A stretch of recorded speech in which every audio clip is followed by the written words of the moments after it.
Bismillahirrahmanirrahim. Assalamu alaikum. My name is Zishan Khalid and I welcome you to the video lecture series of Object Oriented Programming and today is our lecture number 6 जिसमें हम बात करेंगे defining member functions outside the class कि class से बाहर हम member functions को किस तरह से डिफाइन कर सकते हैं। तो चलिए देखते हैं। इनसाइड द क्लास की एग्जांपल तो हमने प्रैक्टिकल में देख लिया है। अब हम देखेंगे कि आउटसाइड द क्लास क्या चीज़ है और किस तरीके से हम इसे यूज़ कर सकते हैं। Defining member functions outside class. The member function of a class can also be defined outside the class. The declaration of the member function is specified within the class and function definition is specified outside the class. जो function की declaration है वो हमने inside the class ही करनी है, लेकिन जो function की डेफिनेशन है वो हम आउटसाइड द क्लास करेंगे। तो आपने इसमें कंफ्यूज नहीं होना। डेक्लेरेशन मतलब कि हम प्रोग्राम को ये बताएंगे कि हम ये चीज़ें अपने प्रोग्राम में अपनी क्लास में यूज़ कर रहे हैं और उन्हें उन चीज़ों को कहाँ डिफ़ाइन करेंगे ये हमारी मर्ज़ी है। हम क्लास के अंदर भी कर सकते हैं, क्लास से बाहर भी कर सकते हैं। और इसके लिए हम यूज़ करते हैं, अगर हमने क्लास के बाहर मेंबर फंक्शंस को डिफ़ाइन करना है तो उसके लिए यूज़ करते हैं रेजोल्यूशन ऑपरेटर, जो कि ये 4 डॉट्स आपके सामने नज़र आ रहे हैं। Is use in the function declarator if the function is defined outside the class. और ये फंक्शन डेक्लरेटर के अंदर यूज़ होंगे, फंक्शन हेडर के अंदर यूज़ होंगे अगर हम उसे क्लास से बाहर डिफाइन कर रहे हैं। इसका सिंटेक्स देखते हैं। सिंटेक्स के अंदर हमारे पास सबसे पहले है रिटर्न टाइप। रिटर्न टाइप जैसे हमारी वॉइड, इंट, फ्लोट कोई भी हो सकती है जो वो वैल्यू रिटर्न करना चाहती है। ठीक है, ज़्यादातर हम इसे वॉइड करते हैं ताकि आपको अच्छे तरीके से समझ आ जाए चीज़ों की। उसके बाद क्लास का नाम। क्लास का नाम लिखना है हमने जिस क्लास का हम मेंबर फंक्शन बनाने जा रहे हैं उस क्लास का नाम। नेक्स्ट हमारे पास आता है रेजोल्यूशन ऑपरेटर। ये रेजोल्यूशन ऑपरेटर क्या है? ये स्कोप रेजोल्यूशन ऑपरेटर है to define member function outside the class.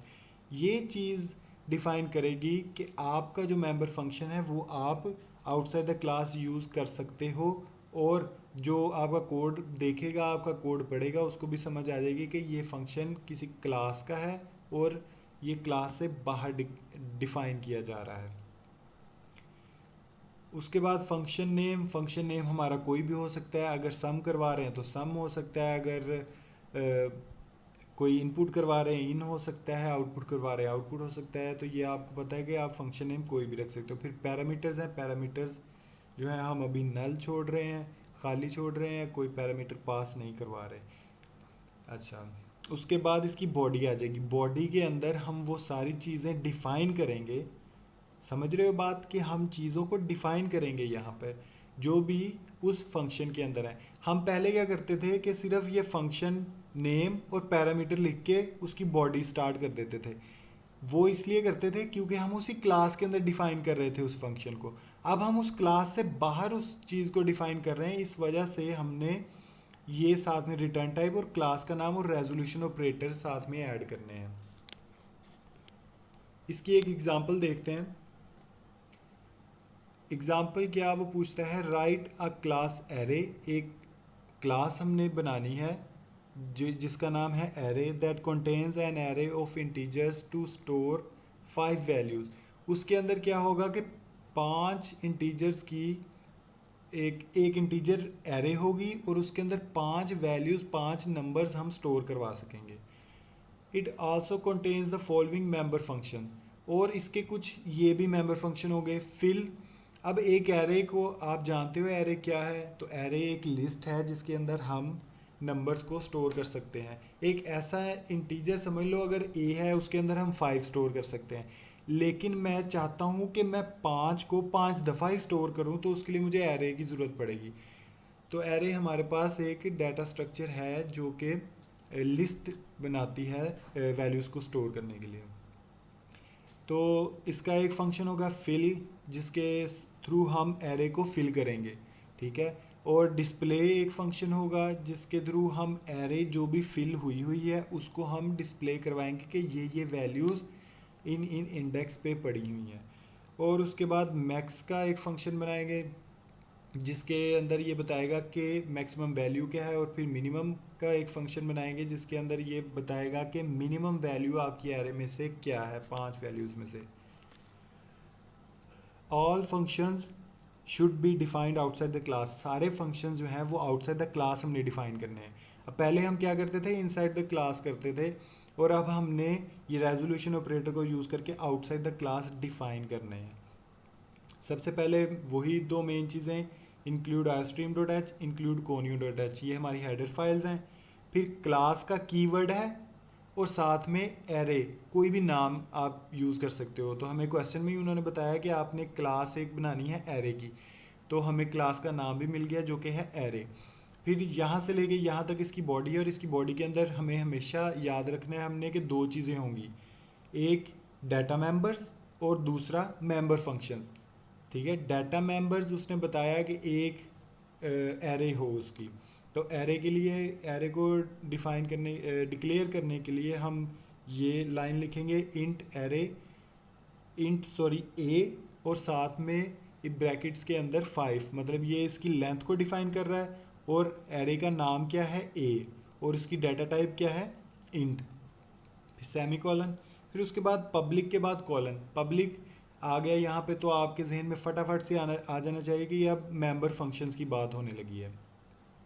तो member function void fill, void display, int max और इंट मिनिमम, तो ये हमारे जो उसने कहा था कि 4 आपके पास डिफरेंट और फंक्शंस होने चाहिए, तो ये हमारे वो 4 फंक्शंस हैं जिसको हमने डिक्लेयर किया है इसी क्लास के अंदर। मतलब कि हमने बता दिया है, उसको आगाह कर दिया है कि ये फंक्शंस हैं। अब वो समझो कि हम किसी को बता दें कि कोई चीज़ मैंने छुपाई है, तो वो तभी उस चीज़ को ढूंढेगा जब हम उसे बता देंगे कि मैंने समझो अंडा छुपाया है, तो वो ढूंढना शुरू हो जाएगा कि अंडा कहाँ छुपाया है। तो इसी तरह समझ लो कि हम कंपाइलर को डिक्लेयर कर देते हैं कि ये फंक्शंस हैं, तो फिर वो ढूंढेगा कि ये फंक्शंस जो हैं वो डिफ़ाइन कहाँ किए गए हैं। ठीक है, अब ये क्लास यहाँ पे ख़त्म हो गई है, क्लास ख़त्म हो गई। अब हमने आउटसाइड द क्लास डिफ़ाइन करना है इनको, ये जो फंक्शन डिक्लेयर किए हैं यहाँ पे क्लास के अंदर उनको डिफ़ाइन करना है। अब वॉइड फिल था, तो वॉइड फिल के अगेंस्ट ये उसकी बॉडी होगी। तो इस तरीके से कंपाइलर को पता चल जाएगा कि जो ये फंक्शन इसने यहाँ पर डिक्लेयर किया है वो उसकी बॉडी और उसकी फंक्शनैलिटी यहाँ डिफ़ाइन की गई है। तो आउटसाइड द क्लास लिखने का तरीका हमने देखा कि वॉइड एरे, वॉइड क्या है हमारी रिटर्न टाइप, एरे क्या है क्लास का नाम, और साथ में रेजोल्यूशन ऑपरेटर, और फिर आगे सिंपल वही चीज़ फंक्शन और पैरामीटर। फंक्शन क्या था हमारे पास फिल, अब फिल में क्या करना था कि एरे को वैल्यूज़ जो है वो पास करवानी थी, एरे में वैल्यू स्टोर करनी थी, तो ये हम फॉर लूप के थ्रू करेंगे। फॉर का कीवर्ड यूज़ किया है यहाँ पे, और फिर ब्रैकेट के अंदर उसकी condition int I is equal to 0, एक आई का हमने एक इंटीजर लिया जिसकी वैल्यू हमने सेट कर दी 0। अब आई इज़ लेस देन 5, ये तब तक चलेगी जब तक आई लेस देन 5 रहेगा, और फिर बॉडी को रन करने के बाद आई में इंक्रीमेंट होगा 1 का, तब ये 5 दफ़ा ये लूप चलेगी, और जब एक दफ़ा ये ट्रू हो जाएगी तब ये बॉडी को रन करेगी। तो पहली आप देख रहे हो कि आई 0 है, आई लेस देन 5 है, बिल्कुल ठीक है, तो इसकी बॉडी रन करेगी। बॉडी में क्या है, c out enter a number, enter a, मतलब ये उसे शो करवा रहा है, और ये दरमियान में आई, चूँकि ये बग़ैर सेमी कॉलन्स नहीं, ये बग़ैर डबल कॉलन्स, कोटेशंस के बगैर जो चीज़ लिखी गई होती है मतलब वो वेरिएबल है। कोटेशन के साथ जो चीज़ लिखी गई होगी डबल कोटेशन के साथ, वो एज इट इज़ प्रिंट करवाएगा, तो इसको तो वो एज इट इज़ प्रिंट करवा देगा, लेकिन जो आई है वो वैल्यू लेगा उसकी। तो आई की वैल्यू क्या थी 0, तो यहाँ पर 0 आ जाएगी। फिर उसके बाद सी इन, और यहाँ पर इस तरह से हम एरे के अंदर वैल्यू ऐड करवाते हैं, मतलब एरे का नाम और इस ब्रैकेट के अंदर आई शो करेगा उसका इंडेक्स नंबर, अभी क्या है आई 0, तो आई 0 पे जो भी हम वैल्यू ऐड करेंगे वो आई 0 पे आ जाएगी, सी इन करेंगे जो भी चीज़ वो आई 0 पे, और इसी तरीके से आई 1 पे आएगी, फिर 2 पे, 3 पे, 4 पे, 5 पे, 4 तक चलेगी ये।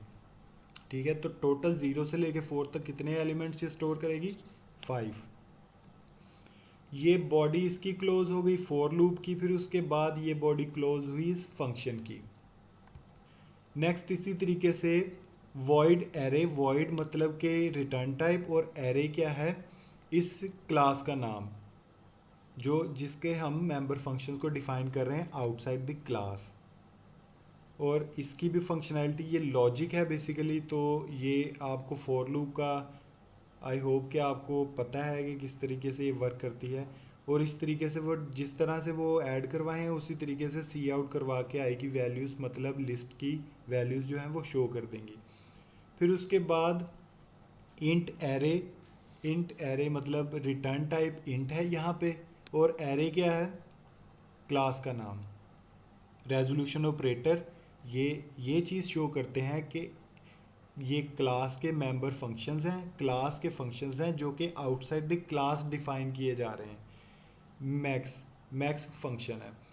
तो ये चीज़ हम बार बार इसलिए देख रहे हैं ताकि आपको इस चीज़ की प्रैक्टिस हो जाए कि क्लास से बाहर हम मेंबर फंक्शंस को किस तरह से डिफाइन कर सकते हैं।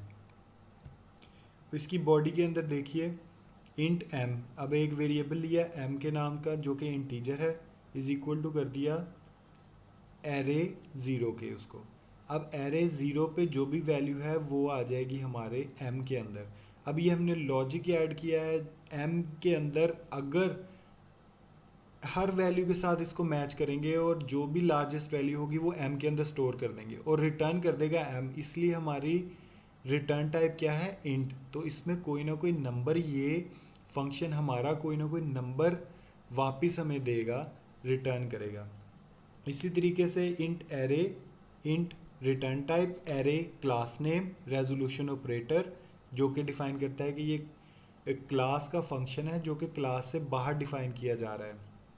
फिर मिनिमम उसका फंक्शन है, उसका फंक्शन नेम है, और पैरामीटर्स, और इसकी बॉडी के अंदर सेम वही चीज़ है जो कि हम मैक्सिमम के लिए यूज़ करते हैं, सिर्फ यहाँ पर m लेस देन था ए आई से, यहाँ पे m ग्रेटर देन ए आई से, मतलब कि जो भी m में वैल्यू है अगर उसकी वैल्यू ए आई मतलब एरे के इंडेक्स से बड़ी है तो वो छोटी वैल्यू जो होगी वो m में स्टोर करवा देगा। तो इस तरह जो लास्ट पे वैल्यू m के अंदर लास्ट तक वैल्यू रहेगी वो मिनिमम वैल्यू होगी। फिर उसके बाद आपने, क्योंकि वॉइड मेन हम बनाएंगे और वॉइड मेन के अंदर इस क्लास को हमने बना तो लिया लेकिन इसको तब तक हम यूज़ नहीं कर सकते जब तक इसका ऑब्जेक्ट ना क्रिएट किया, और ऑब्जेक्ट क्रिएट करते हैं हम वॉइड मेन में। तो यहाँ वॉइड मेन का कीवर्ड है और इसकी बॉडी के अंदर हम सबसे पहले उस क्लास का ऑब्जेक्ट क्रिएट करेंगे। ऑब्जेक्ट क्रिएट करने का तरीका क्या है? क्लास नेम और कोई भी ऑब्जेक्ट का नाम, यहाँ आप बशीर रख सकते हो, कोई भी नाम आप रख सकते हो। तो यहाँ पर इन्होंने क्या रखा है? ARR। तो इसको फॉलो करते हैं, सेमीकोलन, ये इस क्लास का ऑब्जेक्ट अब क्या तैयार हो गया? ARR। अब ARR डॉट फिल, यहाँ पे क्या हो रहा है इस लाइन में? इस ऑब्जेक्ट के थ्रू हम किसको एक्सेस कर रहे हैं? उस क्लास के मेंबर फंक्शन को। तो मेंबर फंक्शन क्या था? फिल। तो यहाँ पर एक फिल सी आउट हम शो करवा देंगे कि एंटर द फॉलोइंग वैल्यूज़, ताकि वो एरे को भर दे। फिल के फंक्शन में एरे को फिल अप करवाना था यूज़र से। फिर ARR डॉट डिस्प्ले, जो उसने एंटर की हैं वैल्यूज़ वो उनको डिस्प्ले कर देगा। फिर इसी तरीके से सी आउट करवाएंगे मैक्सिमम वैल्यू जो भी ARR डॉट मैक्स के अंदर सेव थी और उसने रिटर्न करनी थी वो यहाँ पे रिटर्न करेगा जो भी वैल्यू उसके अंदर मैक्सिमम होगी। और इसी तरीके से मिनिमम वैल्यू को, और गेट ch, ये हमारा फंक्शन जो है वो कंप्लीट हो गया। इसकी आउटपुट देखते हैं, ये यहाँ पर आउटपुट शो कर रहे हैं। सबसे पहले फिल का फंक्शन था तो उसके अंदर उसने यूज़र से वैल्यूज़ फिल करवा ली, और उसके बाद डिस्प्ले का फंक्शन था, डिस्प्ले के फंक्शन ने एरे की वैल्यूज़ को शो आउट कर दिया कि ये वैल्यूज़ उसने यूज़र ने एंटर की हैं। फिर उसके बाद मैक्सिमम वैल्यू इनमें से कौन सी है वो मैक्स का फंक्शन डिफाइन करेगा और वो उसने 97 शो करवाई। फिर मिनिमम वैल्यू कौन सी है वो मिन फंक्शन जो था वो डिक्लेयर करेगा। तो आई होप कि आपको इसकी समझ आई कि हम क्लास से बाहर मेंबर फंक्शंस को किस तरह से डिफाइन कर सकते हैं। मिलते हैं नेक्स्ट लेक्चर में, तब तक के लिए अल्लाह हाफिज़।